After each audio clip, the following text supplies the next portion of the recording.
Hello, hello, hello. You're tuning into another episode of The Wunderkind Show. Today's second topic, Todd Monken talks about the offense regarding Lamar Jackson. Look here. So, he was actually in a press conference, after practice and everything else. And it came up about, is Lamar going to run less, especially after the claims of him wanting to throw for 6,000 yards. And Todd Monken had some stuff to say about it. So what I'm going to do is I'm going to play you his response, and then we're going to get into the nitty-gritty of it, okay? So without further ado, let's get this thing up and started. So here we go, all right?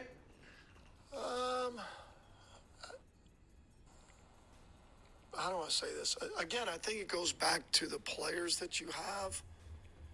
I think the more talented you are around your quarterback, the less he has to take on that burden, shoulder the load, because you're excited about getting others the football where they can utilize their skill set.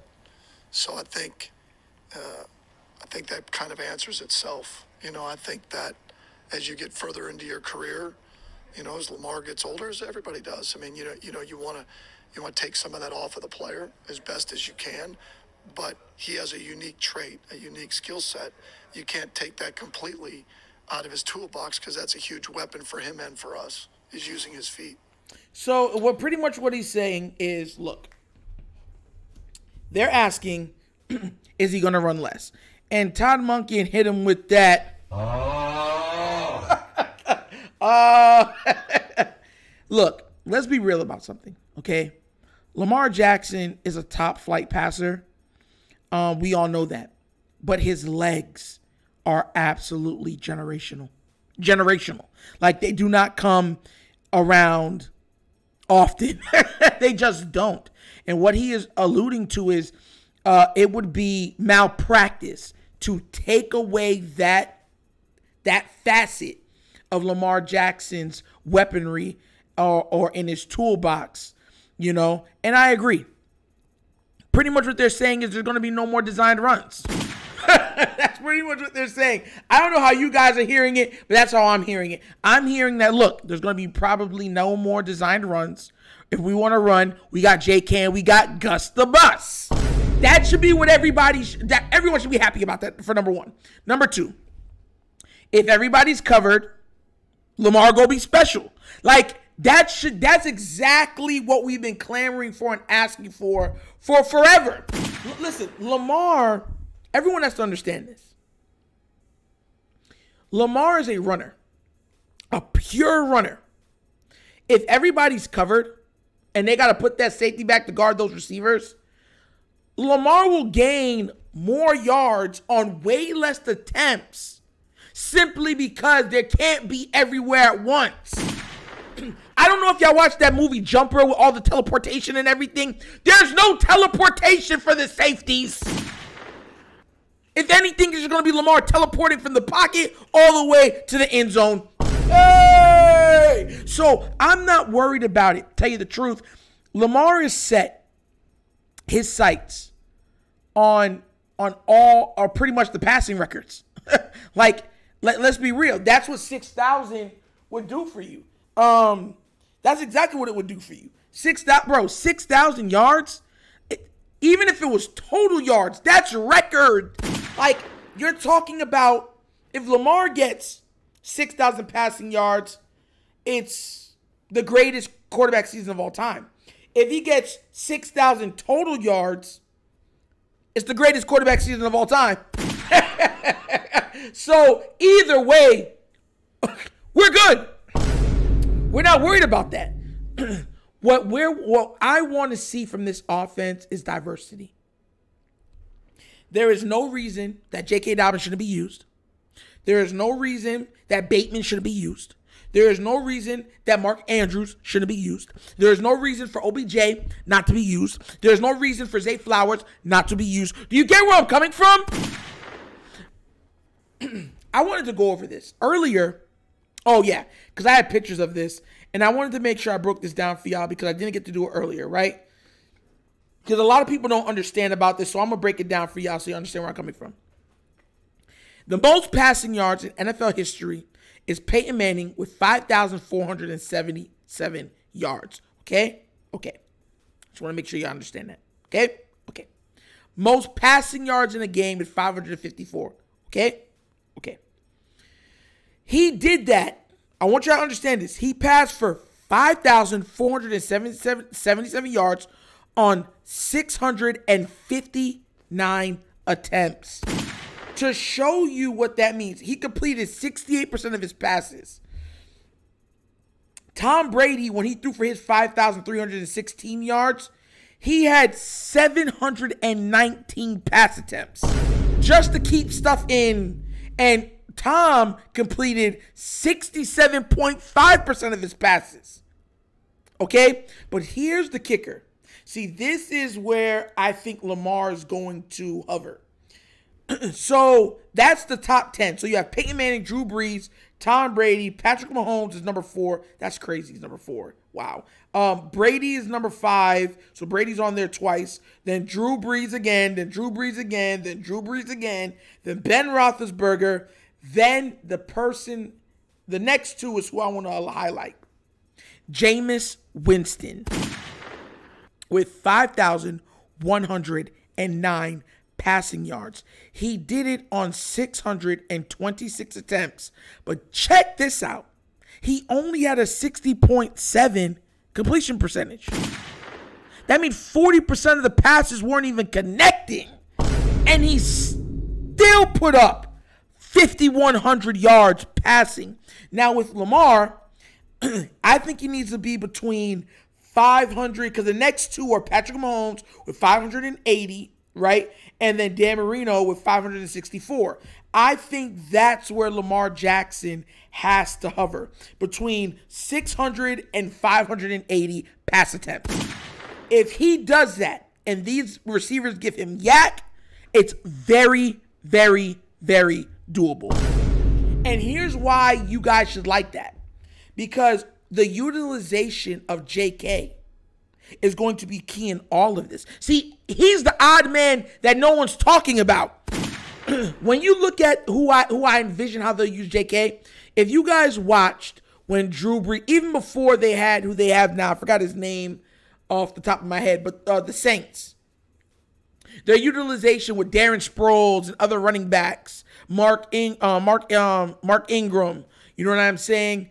All these running backs that they've had throughout the years, and all of the all-purpose yardage that they've garnered, that's what I envision for a J.K. Dobbins. I can see J.K. rushing for 1,100 yards, but catching 600 to 700 yards on the ground. Because think about this real quick. If you have Lamar and you have J.K. in the backfield, right? We're going to talk about, because this is Todd Monken's offense. You're running 11 personnel. So you got 3 wide receivers on the field. So it's 3 wide receivers and 1 tight end. We good on that? Okay. How much field do you expect those guys to be able to guard? Bateman and Zay can threaten vertical against anybody. They're fast enough to get on top of any single. But I mean, what? Bateman ran the 40 in a 4.3, and Zay, everyone believes it was mistimed because everybody read it as like a 4.3 or almost a high 4.2 when his speed test was done because of the way the clock was. So there's that. So you got the safety back, because if not, Zay and Bateman are going to hit their head on the goalpost. Then you have the middle of the field that's going to be manipulated by who? Mark Andrews and OBJ. So then it's like, okay, linebackers, they're worried about Mark Andrews. Safeties are worried about Mark Andrews. But safeties also have to be cognizant of the wide receivers on both ends. And you still have to keep an eye on Lamar's running ability. So JK is going to absolutely be able to yam up yardage. I mean, he's going to be like Pac-Man. Eating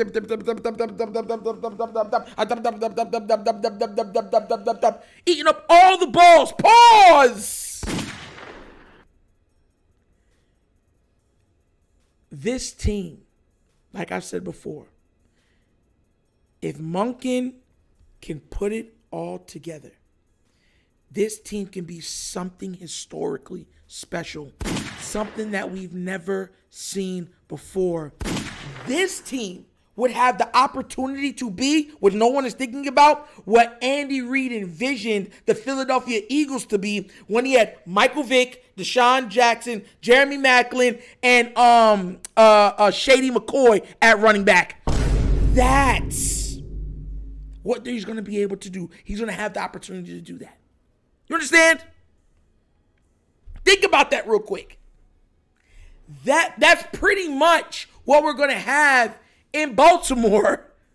A bigger, faster, stronger Michael Vick, who's more accurate.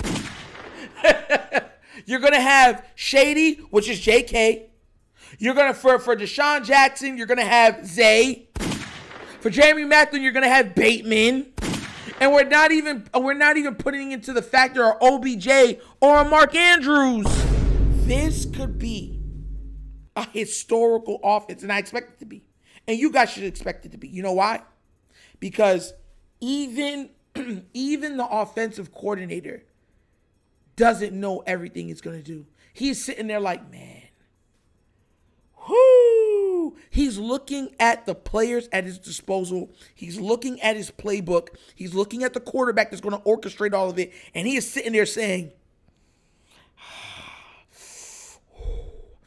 how am I going to write my Hall of Fame speech? I'm going to tell you this right now. I'm telling you this right now. What they'll put on display next year will make Monken Hall of Fame worthy. Mark my words. Mark my words. Why do you think he was so dumb for? I don't really. That's what I got from him when he was like, how should I answer this? Because he's looking at it like, look, we're going to have to play. If they can't run a play, Lamar's going to make a play. That's pretty much what this is coming down to. And that should be scary for every single defense coming into Baltimore or having to play them. Because having the offensive coordinator be like, bro, it's just magic. Like, this is, I don't even know some of this. This is just happening. Get your imaginative juices pumping, huh? Gets it real pumping. I'm stoked. I can't wait to see. Listen, if you, I don't do all that stuff again, but if you're one of those guys that be doing all the sports and everything, gambling and all that stuff, whatever the Lamar Jackson under is, you better take the over. I'm telling y'all this right now because he's going to put on a historical season. Think about what I just read off to y'all. What Jameis Winston did with the amount of attempts he did was 60.7 completion. And he had 30 turnovers on top of 30 interceptions. You think Lamar's going to throw that many interceptions? You know how many yards Jameis left on the field that year because of bad plays, negative plays?